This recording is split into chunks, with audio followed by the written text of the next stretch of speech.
Informasi berikutnya. Ya, pemirsa, ini berbagai macam cara dilakukan oleh Pondok Pesantren Tawalib Muara Enim, Sumatera Selatan. Jadi untuk melakukan kegiatan belajar mengajar di tengah pandemi, mereka terpaksa belajar di tempat dengan protokol kesehatan yang ketat. Sebagian tidak memiliki smartphone untuk bisa belajar daring. Beginilah suasana belajar di Pesantren Tawalib Darussalam. Pola belajar seperti ini dilakukan karena sarana pondok pesantren yang sangat terbatas. Dan sebagian besar santri yang belajar di pondok pesantren ini berasal dari daerah yang jauh. Pun orang tua mereka tak mampu memberikan smartphone untuk belajar secara daring. Semangat belajar para santri di pondok pesantren ini patut diacungi jempol. Meskipun mereka belajar dengan tempat seadanya, namun kehausan mereka akan pendidikan terpancar betul dari rona wajah mereka. Santri pun sebenarnya menginginkan adanya uluran tangan dari pihak terkait agar bisa belajar di tempat yang lebih baik. Harapan kami pada pemerintah pembantuannya. Alhamdulillah belajar seperti biasa dengan tidak meninggalkan prokes kesehatan. Jadi anak-anak kami ini karena dia tinggal di berbagai kecamatan dan desa di Kabupaten Muara Enim ini, bahkan ada di luar Kabupaten Muara Enim. Jadi untuk memperlakukan belajar secara online, ya kita sangat kasihan dengan anak-anak. Karena mereka ini sebagian tidak punya HP, apalagi ingin membeli paket. Tentunya, proses belajar ini hanya bisa dilakukan pada saat kemarau. Jika musim penghujan tiba, terpaksa pondok pesantren ini untuk sementara waktu tidak mengadakan proses belajar mengajar. Yanuar Ikhram melaporkan dari Palembang, Sumatera Selatan. Masya Allah, luar biasa sekali semangat para santri dalam menuntut ilmu. Tidak peduli bagaimanapun keadaan mereka, sangat gigih sekali dalam memperoleh pundi-pundi ilmu untuk bekal hidupnya. Saya ingin tahu pendapat Ustaz nih. Ustaz, kita bisa melihat bersama kan ketika di tengah keterbatasan para santri ini dan Ustaznya juga saling memberikan ilmu. Meskipun kondisinya terbatas, tapi tetap dengan protokol kesehatan. Nah, Ustaz, yang ingin saya tanyakan atau minta pendapat Ustaz, bagaimana sih Ustaz untuk kita sendiri bisa membangun semangat untuk gigih belajar. Meskipun kondisi kita juga sudah cukup lengkap, tapi bisa lebih baik lagi belajar. Jadi nggak malas-malasan lah intinya. Ya, begini saya kira. Pertama, kalau kita melihat ayat-ayat Al-Quran maupun hadis-hadis Nabi, memang banyak sekali kita temukan perintah tentang betapa pentingnya belajar atau menuntut ilmu.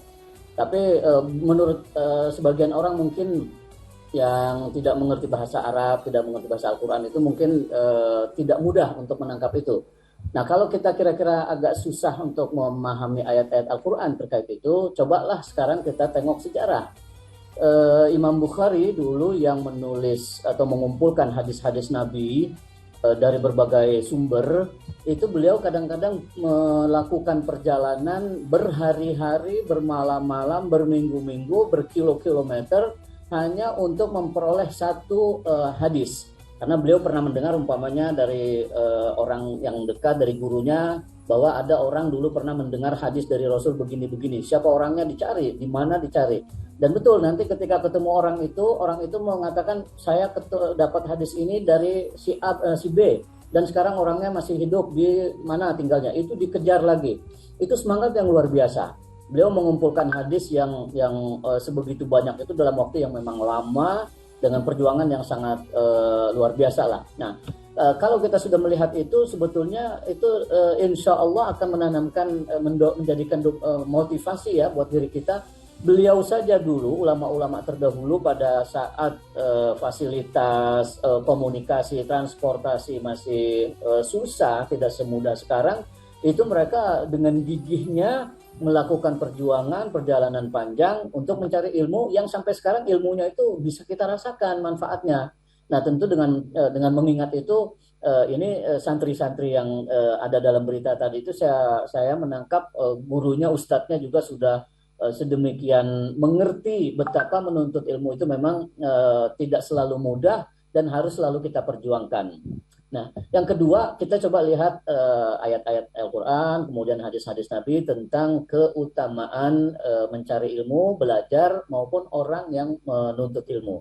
Dalam sebuah hadis kata Rasul, keutamaan seorang yang alim, artinya orang yang memiliki ilmu, pemahaman keagamaan dengan baik dibandingkan dengan al-abid. Abid itu orang yang rajin beribadah sunnah, mau puasa ataupun sholat sunnah. Itu kata Rasul perbedaannya seperti perbedaan antara aku dan orang terendah di antara kamu. Jadi jauh sekali jaraknya antara orang yang pintar, orang yang belajar, dan orang yang berilmu dibandingkan dengan orang yang hanya beribadah untuk dirinya tanpa dasar ilmu. Nah, ini saya kira menjadi motivasi yang sangat kuat bagi kita untuk terus mempelajari ilmu. Mengapa demikian? Karena seperti yang tadi sebelumnya saya singgung bahwa ketika orang beribadah sunnah, puasakah atau sholat malam atau sholat-sholat yang lain, itu kan manfaatnya hanya dirasakan oleh dirinya sendiri. Hanya dia yang tahu. Tapi begitu orang belajar dan mengajarkan ilmu itu kepada orang lain, maka akan terjadi transformasi ilmu pengetahuan yang dimanfaatkan oleh orang banyak. Dalam sejarah Nabi saja kan ketika ada tawanan perang, dalam suatu peperangan itu tebusannya Rasul meminta orang-orang dari pihak lawan yang tertawan itu yang bisa membaca tulis, tebusannya adalah mengajarkan umat Islam yang belum bisa baca tulis. Kalau sudah mengajarkan itu maka bisa dilepas, tidak lagi ditahan. Ini betapa pentingnya belajar dan menuntut ilmu dalam keadaan apapun. Kita tidak bisa menjadikan keadaan sulit pandemi sekarang ini kemudian leha-leha kita tidak belajar. Oh tidak, ternyata zaman dulu ulama-ulama kita terdahulu sudah mencontohkan mau pergi melakukan perjalanan yang sedemikian berat, berhari-hari, berkilo-kilometer untuk mengejar 1-2 hadis. Mengapa kita sekarang yang serba mudah kita tidak mau segigih mereka? Tentu kita akan keliru dan akan rugi sendiri. Saya kira di situ. Oh, satu lagi saya kira yang ingin saya tambahkan ya. Dalam hadis Nabi juga disebutkan baik orang yang mengajar maupun yang belajar ya menuntut ilmu, terutama ilmu-ilmu keagamaan itu didoakan oleh malaikat, oleh Allah, bahkan juga diturunkan rahmat.